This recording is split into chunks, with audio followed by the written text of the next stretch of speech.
Hey there, grade 6. New video for you guys today, focusing on estimating sums and differences for decimals. So our learning target that we have here is that I can round decimals to the nearest 1, tenth, hundredth, and thousandth. Our second learning target is just to be able to estimate sums and differences, and those are just kind of fancy words for adding and subtracting. Some skills that you need to know in order for you to be able to do rounding with decimals is you need to be able to round numbers. We've generally done rounding of whole numbers so far, and you need to be able to add and subtract decimals with regrouping, which we've talked about in a previous video. So let's get started. The first thing that we're going to be doing is we're going to be looking at numbers on a number line, which is a nice place to start. And then so what we're going to do is we are going to take these numbers in black, and we're going to figure out which of the red numbers they are closest to. So if we look at 1.3, we can say it's closer to 1.0.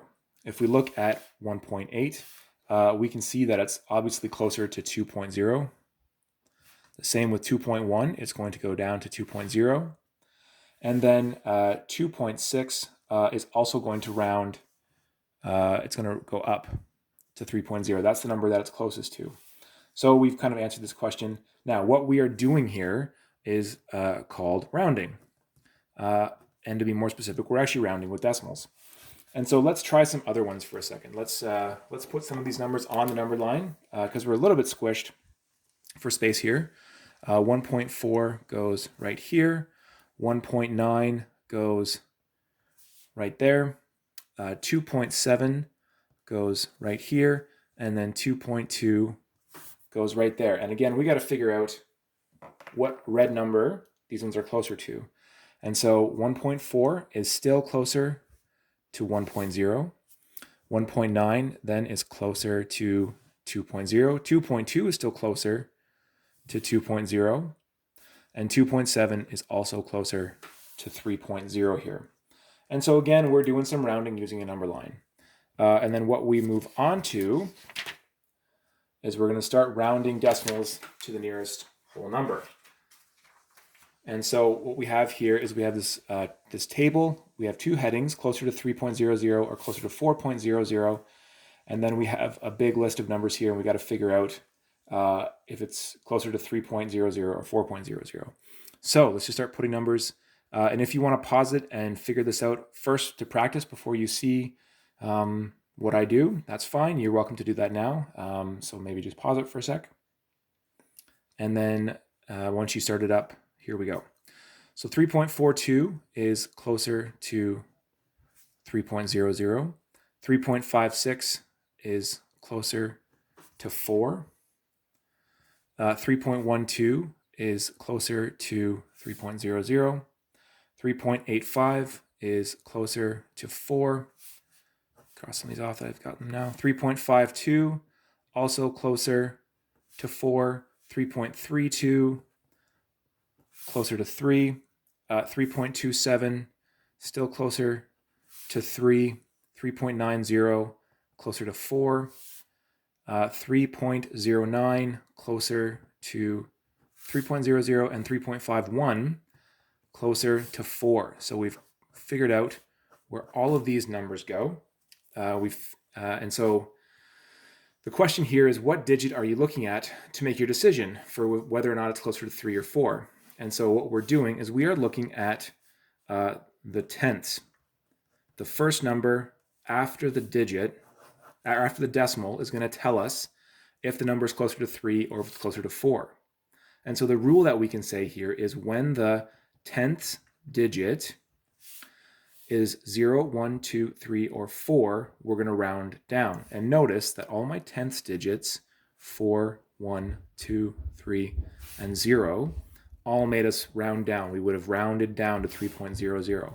All the digits over here, 5, 8, 9, 5, and 5, that follows this rule, that when the 10th digit is 5, 6, 7, 8, or 9, we are going to round up. Okay? Actually, I'm going to back up just for a quick sec. At this point, before we move on, if you want to follow along in our workbook, then you can pause the video here, and then you can do on pages 22 and 23, you can do numbers 1 through 9.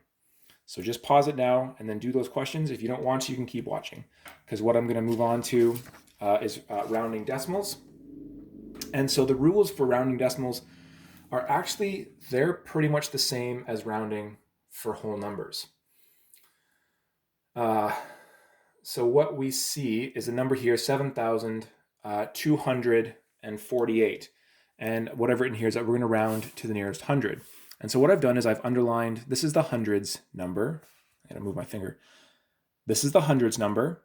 And so what I do is I look to the right to that digit. And so I'm going to be looking at this number. And like the rules I just had on the previous piece of paper, because this is less than 5, that means that this rounding is going to go down. So this rounds down to 7,200. Okay.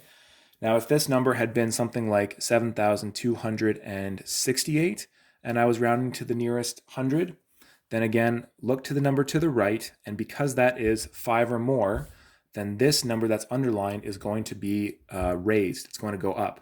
So that becomes 7,300. And so that's a situation where we rounded up, and this is a situation where you rounded down. Now, with decimals, the rule is pretty much the same. You need to understand your place value because you need to be able to say, oh, I know where the tenths is, right? So this number 7.248, we are going to round to the nearest tenth.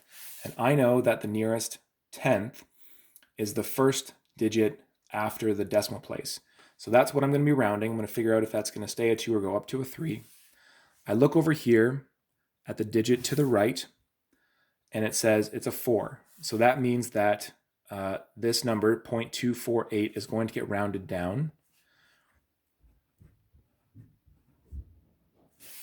Okay, so then it rounds from 0.248 down to 0.200. Now here's the thing with decimals. You don't actually have to write all the extra zeros. If you wanted to, you don't have to write those zeros there. You could just write 7.2. So, some extra practice then. If we're going to round again to the nearest tenth, I will underline, this is the value that I'm looking at. I look to the right, and now that's a 6. So that means that this number is going to be rounded up. So my new answer, 2.400, or if you're comfortable with it, you could just say 2.4. So now that we've covered this part, if you want to pause the video, you can work on page 23 and 24, numbers 10 to 14. All right, so a little bit of extra rounding practice. We're going to round to the underlined place value. So this one is tenths. We look over here. That is that's a 5. So that means that this number underlined is going to go up. So the answer would be 13.500. This one, we're rounding to the nearest ones. And so we look over here, and that is less than 5. So that means that this is going to just stay 38. I'm going to round it down, 38.000. Here, I'm going to round to the nearest hundredth. And so I look to the right of the underlined place value. And since that is more than 5, that means that's going to round up to 612.390. And then here we're going to round to the nearest tenth. So we look over here, and that is a 4. And so this is going to round down to 80.70. Now, what we move on to then is situations where the value or the number being rounded is a 9. And if it's got to round up, then what we need to do is some regrouping. So I drew some boxes around this. So this number is 2.965. I want to round to the nearest tenth. And so again, I look to the right. That's a 6, which means that the 9 is going to have to go up. And so what it looks like is you'd have 2.10, but although that whole 10 is in the tenths box. And so I'm going to actually regroup. And we remember from a few videos ago that every 10 tenths is 1. And so that regroups to 3.0. So if we had 2.965, rounded up to the nearest tenth would actually be 3.0. Okay, so now we can have some extra practice here of not just tenths, but just doing some regrouping, right? So they're in different spots. So again, we're going to round to the nearest hundredth. We look here, it tells us to go up. And so that is going to round up to 43.700. This one is going to round up to 75.000. And this one is going to round up, because again, we're rounding up to 60 with my regrouping 0.000, because this would round up, then I'd have 10 ones, or I'd have 10 tenths or 10 hundredths. And so I have to regroup, right? I need to regroup and regroup over to the left. Now that we've done regrouping, what you can do is on page 24, you can work on number 15. So if you want to pause the video now, work on that question, and then we'll come back. So the next thing that we're going to focus on is estimating sums and differences by rounding to the nearest whole number to check reasonableness.